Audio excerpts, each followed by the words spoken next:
No, no, that happens right there. All right, here we go. This is a good one. One more for the road. Bob Anderson, we're getting to talk to again. We've spoken to him in the past prior to his event there at Carnegie Hall. He has an upcoming event Sunday, December 11th in Bergen. We're going to learn Bergen, New Jersey. He's an award-winning concert guy. He can sing like Frank Sinatra. Frank Sinatra took lessons from him. And so I told him I'd never say that, but you know, it's fine. Well, you didn't say that. I said it. All right. Bergen Performing Arts Center. It's in New Jersey, like right over the bridge. Very simple to get to George Washington Bridge. And Bob is Sinatra. I saw Frank Sinatra at Carnegie Hall, and now I saw you at Carnegie Hall, and it's a match. So, hey, Bob, how are you? You know, that's a very wonderful thing, and I appreciate your saying. I'm doing really well. I'm feeling good, and I can't wait to come in to where we're coming up there, close to you in New Jersey. That's going to be fun. That's where he was from, all right? Frank was in New Jersey. From Hoboken, New Jersey. Yeah. So Bob, go ahead. I want to ask you a question. When did you first hear Frank Sinatra? When did I first what? Hear Frank Sinatra singing. First time I heard him was well, I mean, in person. You mean when he was working? Whenever when you heard him, and what made that? It had to be something that you knew you had to, be him. Okay. See, I never really thought I was ever gonna. I never thought of really being an entertainer. I just as I grew up, I was like a babysitter to a big family that we had. A lot of kids, 6 boys, 2 girls, and there was always a lot of music going on in my house. And I just learned to sing I used to remember when the record players were this way, and on the sides you had those bills you could pull out, and there was the speakers. You'd carry them out. Okay, well, I used to put the speakers against my ears, and I would lay there for hours and hours. And I tried to sing as close to these guys, not just Sinatra, but Tony Bennett, Andy Williams, all those guys. And I thought if I could really sing close to them, I'd be doing the best. That'd be good. So that's what I did. Now, later on in life, when I was just 21 years old, I went out to Las Vegas, and that's where I went in to Nancy Sinatra. I drove into Las Vegas, right there when it was going on. I looked at the marquee, and I said, it said Frank Gorshin and Joan Rivers. I said, holy cow, I'm going to go in and see them. Well, I went in to the hotel, and I walked into the showroom, and I sat down. I was only in there for a minute. And Nancy Nancy didn't get into one. The Everly brothers, who were with her, opening for her, got into a big argument. And Nancy walked out on stage, and all of a sudden, those guys were out of the game. They were gone. So she was going to open in 4 hours. And she didn't, so she was going to open in 4 hours. And I was just, I sat there, and she was in a big panic. She couldn't get anybody. So what happened is I went and I walked up to the stage, and I said, excuse me, Nancy. Now there's about 50 musicians on the stage, and I'm dressed in cutoffs and long hair and all this stuff and peace sign for a belt buckle. So I just come up there and I said, Nancy, I'm a singer. I can do whatever you need. Well, I opened that evening in the Sahara Hotel up in the main showroom with her. I stayed with her for a short time, about 2 weeks, and her doctor called her and said, Nancy, you've had a couple of miscarriages. I want you to go home right now. So the gigs were over. Nancy said to me, Bob, what are you going to do? You want to stay in show business? And I said, yeah, that'd be cool. So I did, and I went with her, and she sent me back to New York, where I met some other people that I got in touch with, and they teach you how to dance, how to sing. Next thing I know, I get a phone call from Joan Rivers.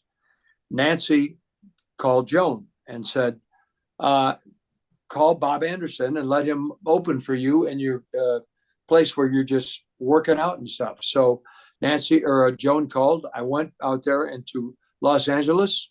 I'm going to cut this a little bit shorter. I went into Los Angeles. I did an evening with Joan Rivers. And while I was doing it, Merv Griffin walked in.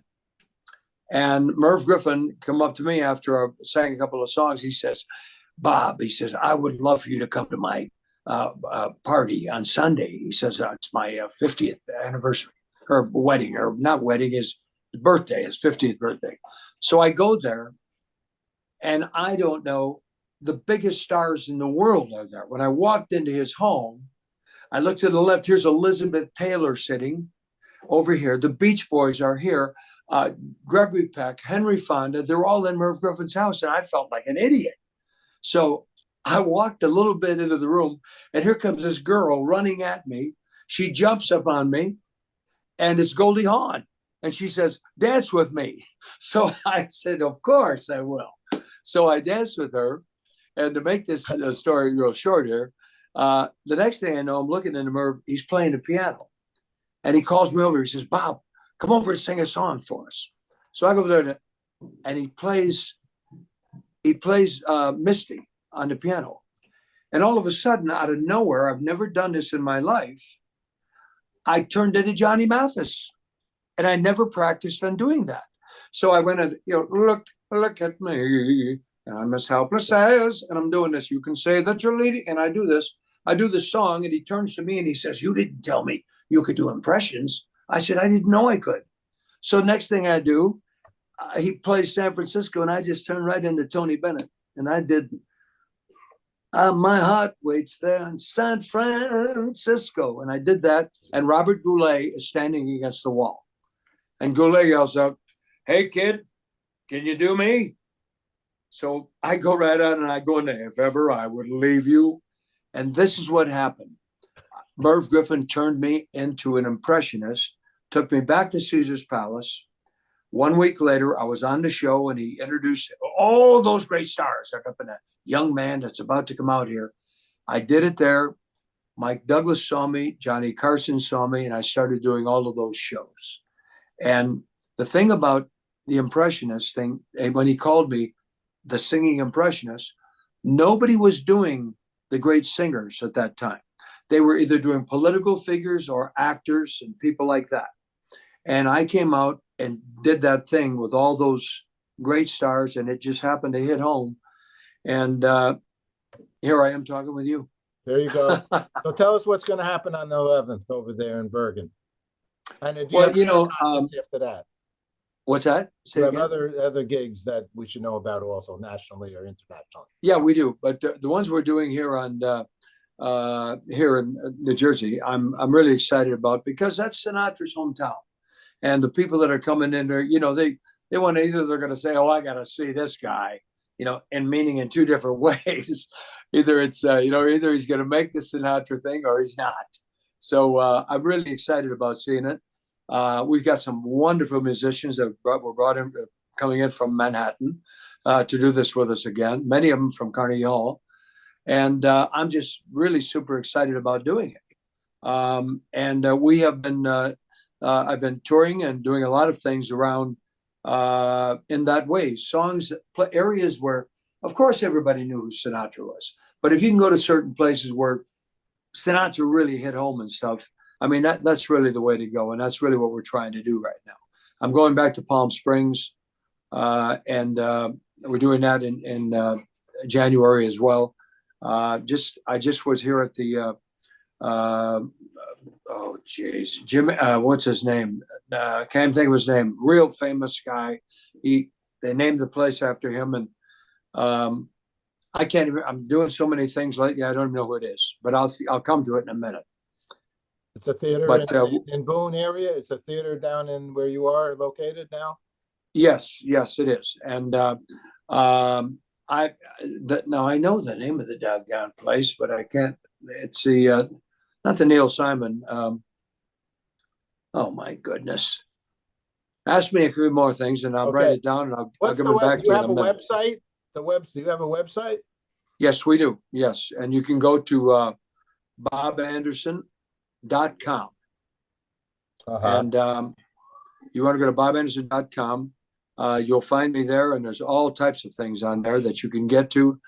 Showing I'm doing a whole bunch of performers on there, and there's all types of stuff about how the career started, and tells the story of it all, how the Nancy Sinatra got into it, and all those things. And it's very cool. That is.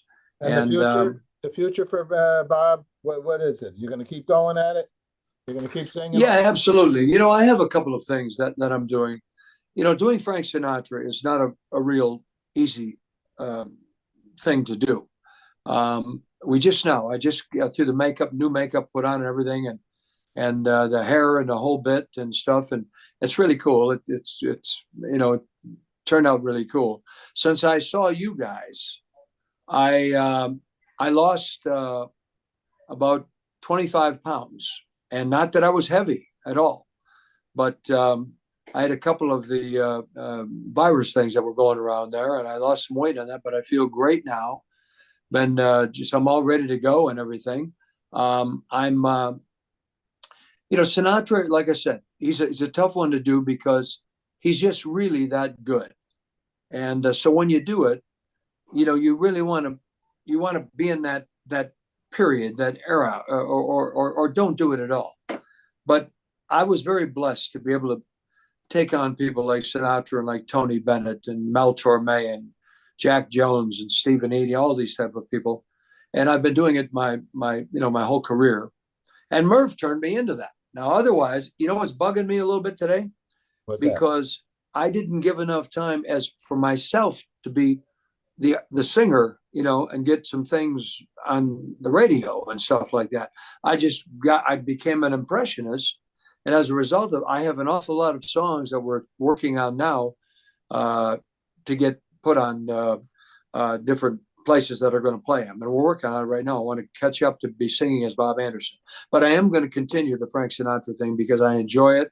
The people love it, and it's really working. And we can find the tickets on the website, bobanderson.com? Yeah, yes, you can. Or you can go to Facebook. You can find them right on there. Bob Anderson Music at gmail.com. Bob does me better than I do me, said Dean Martin. That's right. Dean Martin said that. That was the funniest evening.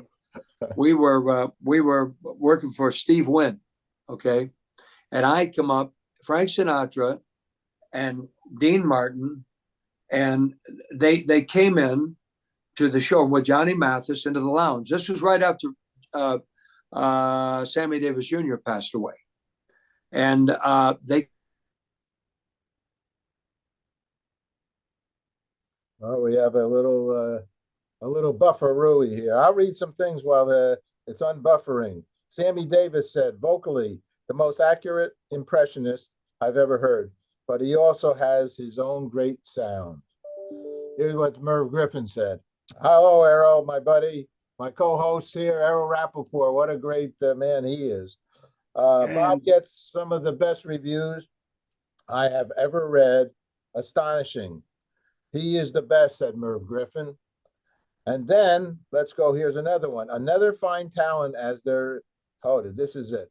As fine a talent as there is in the business, says Tony Bennett. Errol introduced me to him. Unbelievable. Bob Anderson's one night only concert, Carnegie Hall, which we all went to, is a happening. Get together to learn more about this singing impressionist.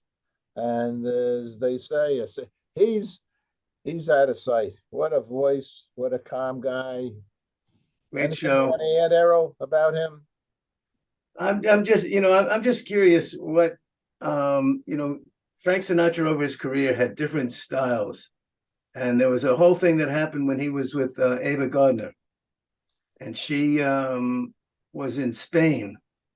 And he had trouble getting her on the phone because in those days to make a long distance call was very difficult. And I think there's a period there that he did the most beautiful songs of unrequited love. That period there, that his songs that just tear your heart out. And I'm curious what Bob has to say about that. Well, we might never know. Let's see here, because he's not on right now. Let's see here. We have his number to call him. Let's see here. Oh, wait, he's connecting. Here he is. He's coming back. He's coming back. That's show business. There we go. Yeah, hold on. Trying to figure this out again. Oh, okay. Well, we're still recording. We've been talking about you, and it was all good. I just want you to know. We've been talking and about nice things. I'll do you. Yes, you. I'm going to use your thing right here. Can you see me? All right, yeah, we can see you. We just said so many nice things. You're gonna have to listen to the tape now about you. Well, Merv Griffin and Sammy Davis and that guy Tony Bennett. A whole bunch of guys had, I'll be honest, we carried. I read them. Oh, you did. Mr. Okay. Arrow has a question, and then I want to thank you for joining us. And I'm going to ask you what piece is. But Errol had a question about there was a period of time. Errol, how'd that question go? The period of time when Frank was having an affair with Ava Gardner, and he couldn't reach her on the telephone because of the international calls and everything else.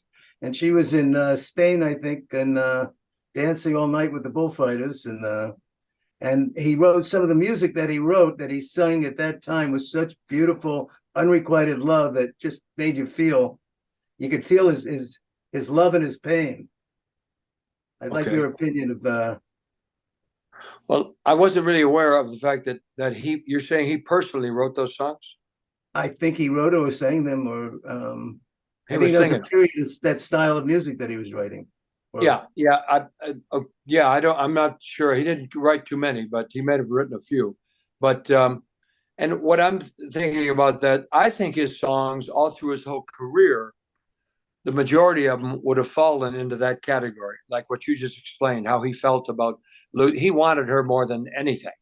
That was the big point of his life. I think he would have quit singing if she would have said everything's fine, but because he was just wrapped up in her when that happened. He was just. When people ask me, Bob, who's your favorite singer? It's really hard to say that it's not Frank Sinatra. I mean, the guy he was really that great. And when you talk to great musicians that have had the chance to play with him, they'll say the same thing. Or real good quality singers and musicians in whatever form, they all say the same thing because it's the truth. Frank Sinatra was just, I don't stop every night. I could listen to his music. If I put it on in the morning for breakfast, and if it's 2 o'clock in the morning and it's still playing, I can still listen to it. It doesn't bug me. I mean, it's just like that. I mean, there's a lot of performers that you can't do that with. And, but, and like Tony Bennett and I have had that conversation many times about Frank Sinatra. And he automatically, no, that's just the end of it. There's nothing else to talk about. It's Frank Sinatra that's who he is. He's just the best. And, he was a perfectionist too, wasn't he? Oh, terribly so.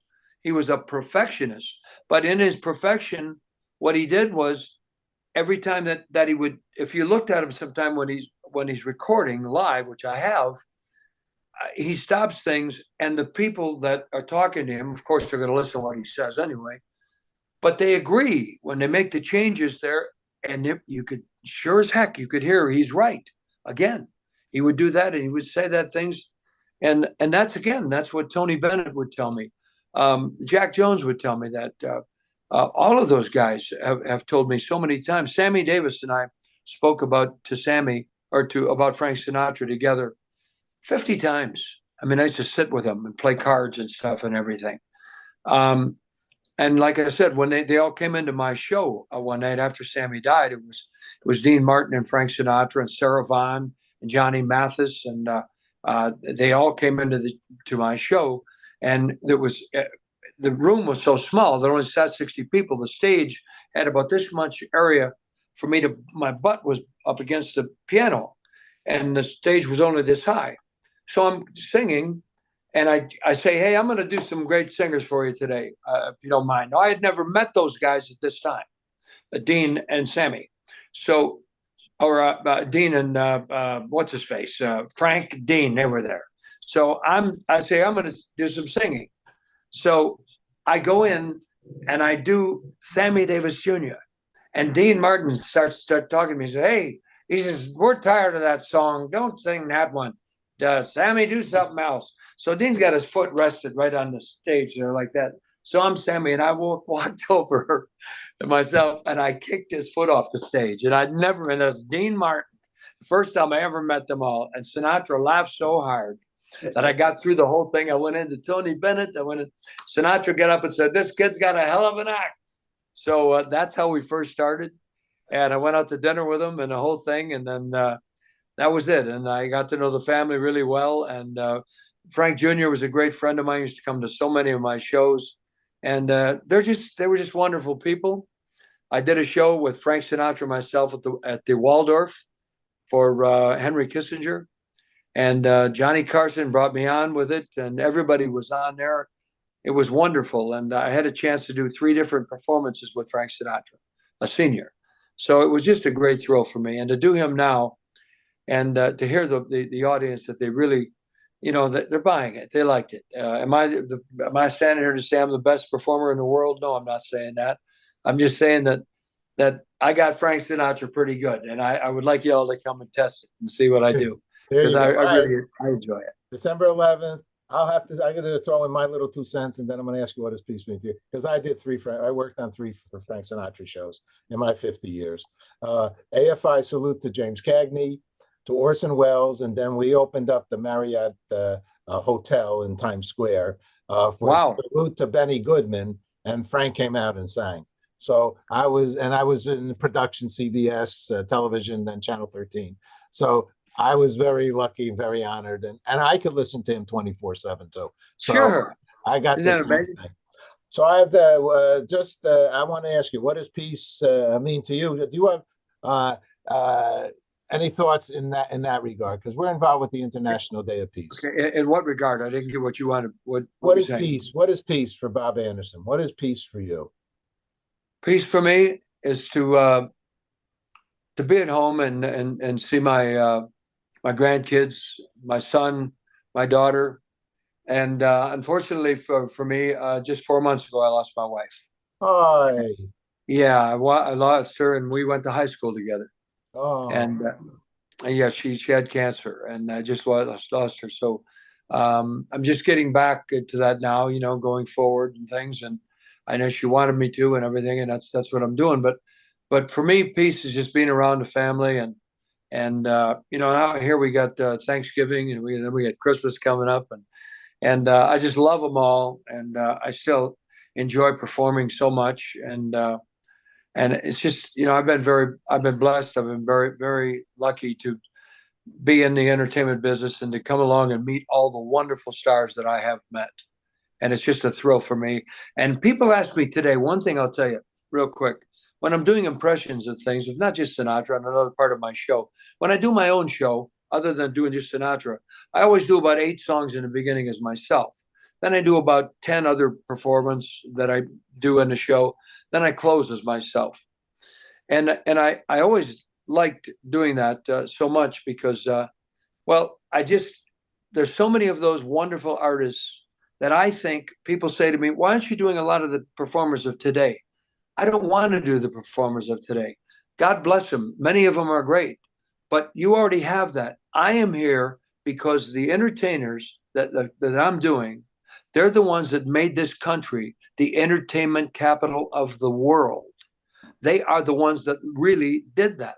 They made it the entertainment capital of the world, not just in Las Vegas, of the world. And so I think it's only right if there's somebody that's still around that can keep introducing the younger people to those great artists. That's a great thing to do, and that's exactly what I'm doing.